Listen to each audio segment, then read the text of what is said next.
സാധനം കിട്ടുന്നുണ്ടല്ലോ അത് നോക്കിയാൽ പോരെ എന്ന മട്ടിലായിരുന്നു ഇന്ന് മന്ത്രിയുടെ മറുപടി. നമുക്കിനി സാധനങ്ങൾ കിട്ടുമ്പോൾ എത്രയ്ക്കാണ് കിട്ടുന്നത് എന്നൊന്ന് കണക്ക് പറഞ്ഞു പോയാലോ?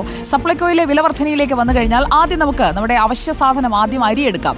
മട്ട അരിയുടെ പഴയ വില 30 രൂപയാണ്. ഇപ്പോൾ അത് കൂട്ടിയിരിക്കുന്നത് 33 രൂപയാണ്. 3 രൂപയുടെ വ്യത്യാസം മട്ട അരിയുടെ കാര്യത്തിൽ വന്നിട്ടുണ്ട്. അങ്ങനെ ഓരോന്നായി എടുത്തു നോക്കാം. നമുക്ക് അരി കഴിഞ്ഞാൽ പിന്നെ വേണ്ടത് പഞ്ചസാര. പഞ്ചസാരയിലെ വിലവർധന എങ്ങനെയാണ് എന്ന് നോക്കൂ. 28 രൂപയായിരുന്നതാണ് 33 രൂപയായി മാറിയിരിക്കുന്നത്. അതിലും ഉണ്ടായിട്ടുണ്ട് 5 രൂപയുടെ വ്യത്യാസം. ഇനി എങ്ങനെയാണ് ഈ വിലവർധനയിൽ വന്നിരിക്കുന്ന മാറ്റം എന്നത് നമുക്കൊന്ന് വിശദമായി നോക്കാം. വിലവർധന പഞ്ചസാരയ്ക്ക് ആകെ കൂടുന്നത് 8 രൂപയാണ്. നികുതി 1.76, പാക്കിംഗ് ചാർജ് 2 രൂപ, അങ്ങനെ ആകെ 36 രൂപ 76 പൈസയായാണ് പഞ്ചസാരയുടെ വില വരുന്നത്. ഈ വിലവർധന കഴിഞ്ഞ വർഷങ്ങളുമായി നമുക്കൊന്ന് താരതമ്യപ്പെടുത്തി നോക്കാം. എങ്ങനെയാണ് സപ്ലൈകോയിലെ വിലയെ ആകെ ഇത് ബാധിച്ചിരിക്കുന്നത് എന്നുള്ളത്.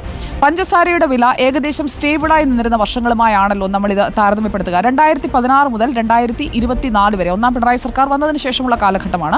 2016 മുതൽ 2024 വരെ 22 രൂപയായിരുന്നു. 2024 ഫെബ്രുവരിയിൽ, അതായത് ഇക്കഴിഞ്ഞ ഫെബ്രുവരി മാസത്തിൽ അത് 28 രൂപയായിരുന്നു. ഇത്രയും കാലം കൊണ്ട് 16 മുതൽ 24 വരെയുള്ള കാലം കൊണ്ട് ആകെ കൂടിയത് 6 രൂപയാണ്. അതിനുശേഷമാണ് ഈ പൊടുന്നനെയുള്ള വിലവർധന. 2024 സെപ്റ്റംബർ, നമ്മൾ ഇന്ന് സംസാരിക്കുമ്പോൾ വില 36 രൂപ 76 പൈസയാണ്.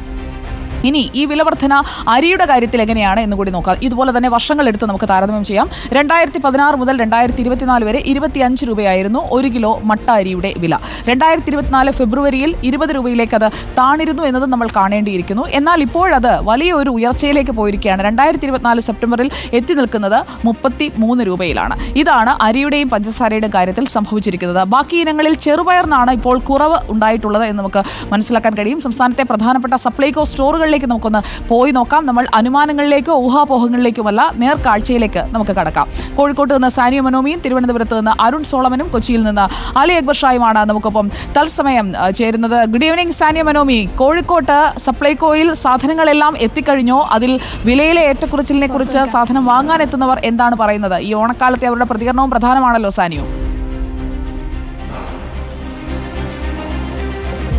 സുജയ, പ്രധാനപ്പെട്ട കാര്യം തന്നെയാണ് നമ്മളിപ്പോൾ വാർത്തകളിൽ കൊണ്ടുവന്നിരിക്കുന്നത്. അതായത് സബ്സിഡി ഉള്ള സാധനങ്ങൾക്ക് വില വർദ്ധിപ്പിച്ചിരിക്കുന്നു എന്നത്. എന്നാൽ കോഴിക്കോട് സപ്ലൈകോയുടെ സൂപ്പർ മാർക്കറ്റിലാണ് നമ്മളുള്ളത്. ഇവിടെ നേരത്തെയൊക്കെ പറഞ്ഞതുപോലെ ദൃശ്യങ്ങൾ എടുക്കാൻ നമുക്ക് അനുവാദം ഇല്ലാത്ത ഒരു സാഹചര്യം കൂടിയുണ്ട്. അതുകൊണ്ട് തന്നെ നമുക്ക് പക്ഷേ ഈ റാക്കുകളൊക്കെ നോക്കിയാൽ എല്ലാം കാലിയായി ഒഴിഞ്ഞു കിടക്കുന്നതായി കാണാമെന്നുള്ളതാണ്.